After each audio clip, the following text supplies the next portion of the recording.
Hi everyone, I'm Stephanie Ng. I experienced an eating disorder in my teens and I'm now living in recovery. I'm now on a mission to empower young people to spark conversations about body image with a sense of curiosity and courage. And that's why you should listen to me. So I want to just dive straight in. Do you remember the moment when you either discovered or were diagnosed with an eating disorder?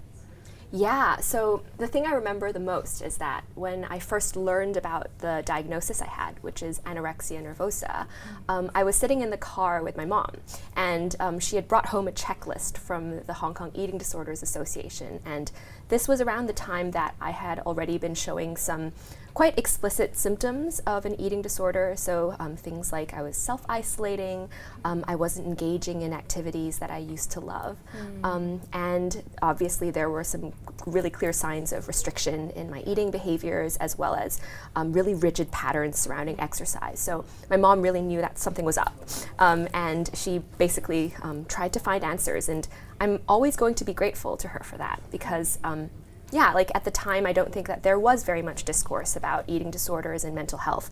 And she really went out on a limb and just looked for something to find answers for me. And then we just sat in the car and we talked through the symptom list. And I just remember sitting with her and looking at her and being like, this is it. Like, this is the thing that's been bothering me for a certain amount of time. And that started my help-seeking journey. And I went to see a doctor and was, sat in the room and got the diagnosis officially. And that moment was yet another turning point, I think, because when I did receive that diagnosis, I was like, wow, it's a thing. It's really something that there was a lot of relief in it. I don't think people talk a lot about the relief that comes from a diagnosis. It always seems like a really scary thing when people hear about mental illness and the diagnosis feels like shock, horror. And really, it also comes with so much relief because all of a sudden, it's not you anymore. It's something that you can name, you can address, you can manage. And so I think the diagnosis was a moment of reckoning as well as a moment of relief. Yeah. And we often talk about the beginning or the end when things are a bit more figured out, but like the messy middle where you're just trying to get a handle on it isn't often shared. Can you describe what recovery was like for you? Yeah, definitely. I love the idea of the messy middle because it is unpredictable a lot of the time. Recovery is a continuous process as I see it. And I really like using an analogy of an onion. What the onion analogy talks about is that whenever we're on any course of life that's challenging, we kind of have this stinky middle where it's kind of the deepest, darkest part of the journey. And when you're spiraling in that middle circle, you kind of just keep coming back to these stenches of onion odor. And this is what I would envision the eating disorder as. It was kind of like an accumulation of a lot of the stressors that I had been going through, or things that I hadn't worked through yet at that stage of my life. Things like perfectionistic tendencies, low self-esteem, self-doubt, and they just kind of accumulated at that crux of my life to become something that was disordered and became quite a big thing in my life. And then as I started to work through that in recovery, address those deeper difficulties that I'd gone through, I started to move toward the outer circles of the onion. And the reason why I use the onion analogy is because even after addressing those specific behaviors surrounding eating and exercising, that wasn't the end of the journey. Because every time I come to a stressful time in my life, I recognize certain things that are very reminiscent of the eating disorder, but just not manifested in eating behaviors or exercising behaviors. So for now, the biggest thing or the bigger part of my life now is my academic and professional career. And I notice that when things get stressful there, I start to have imposter syndrome. I start to come to places where I'm trying to pack my schedule. We talked about FOMO earlier. A lot of fear of missing out. I'm nervous about letting go of opportunities.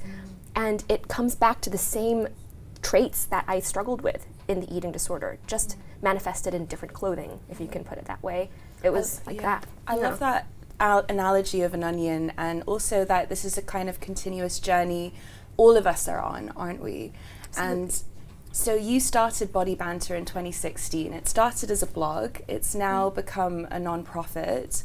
Where do you see it going next? Yeah, I think about that a lot. It's a really good question for me to revisit. I revisit it constantly.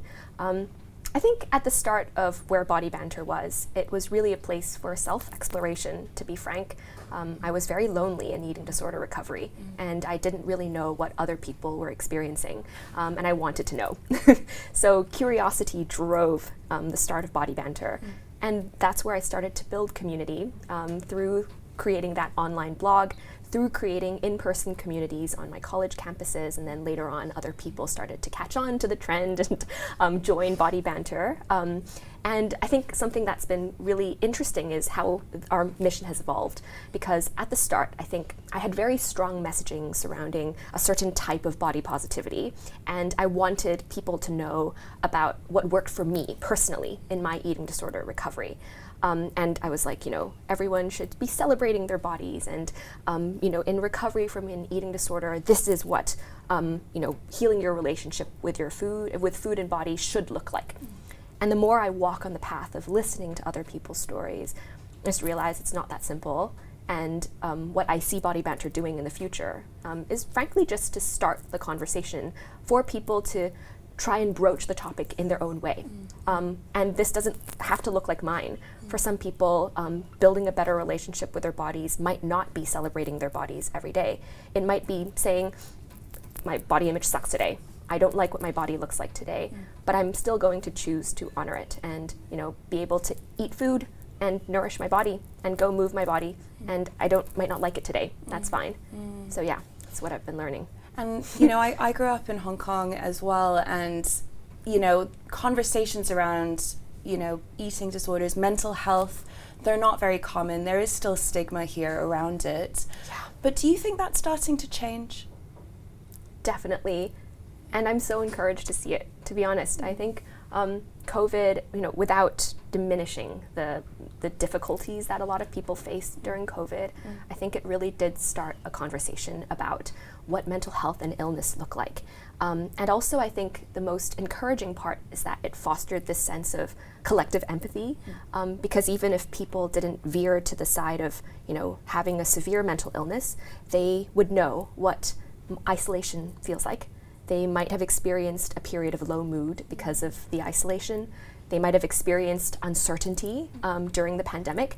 So there is at least a taste of what that experience of someone who is struggling with a severe mental illness might experience on a daily basis at a higher level.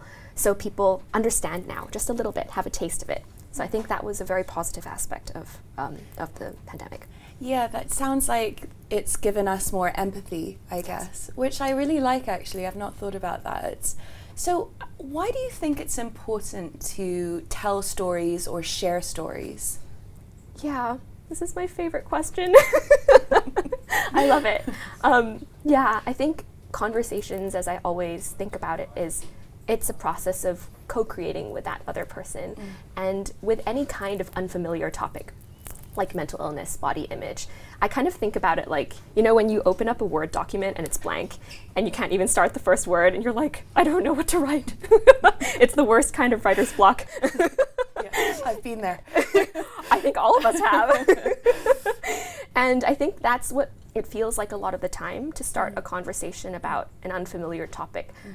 There's no reference point to start on, because you're creating something entirely new in that space that you're talking to the other person in.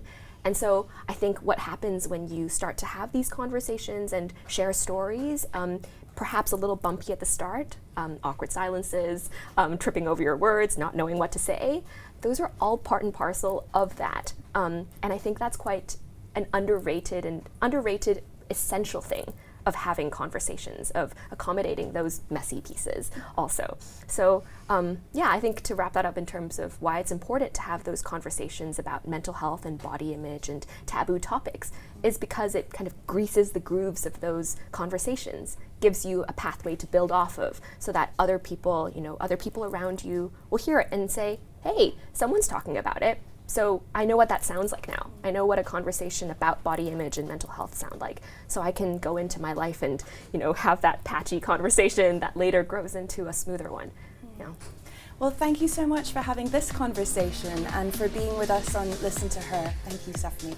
Thank you so much, Laura. It was so much fun.